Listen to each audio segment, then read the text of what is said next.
Sezona lubenica je u punom jeku, a svi želimo sočnu, slatku lubenicu koja će nas osvježiti. No, često se dogodi da u trgovini stanemo pred hrpu lubenica, pitajući se kako izabrati pravu i ne baciti novac na neukusnu. Ako vam se, poput mene, dogodilo da doneste kući lubenicu koja nije slatka, nikad ne kupujte lubenicu bez da ovo saznate. Jeste li znali da lubenica zapravo pripada istoj porodici kao tikve i krastavci? Iako je mnogi smatraju voćem zbog slatkog okusa, botanički se ubraja u povrće. Još zanimljivije, kora lubenice je jestiva i bogata tvarima koje pomažu zdravlju srca. U nekim zemljama kuha se kao prilog ili se od nje pravi čaj.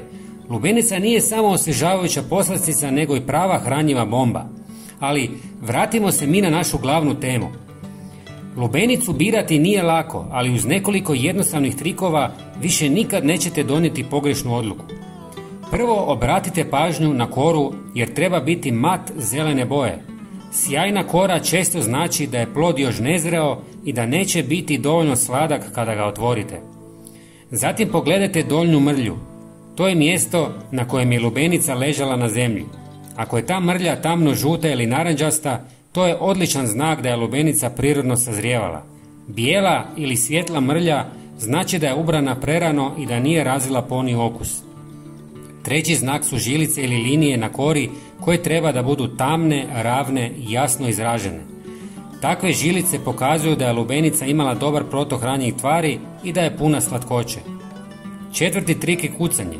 Kada kucnete po lubenici treba da zvuči duboko i rezonantno. Visok ili tup zvuk najčešće znači da unutrašnjost nije dobro razvijena.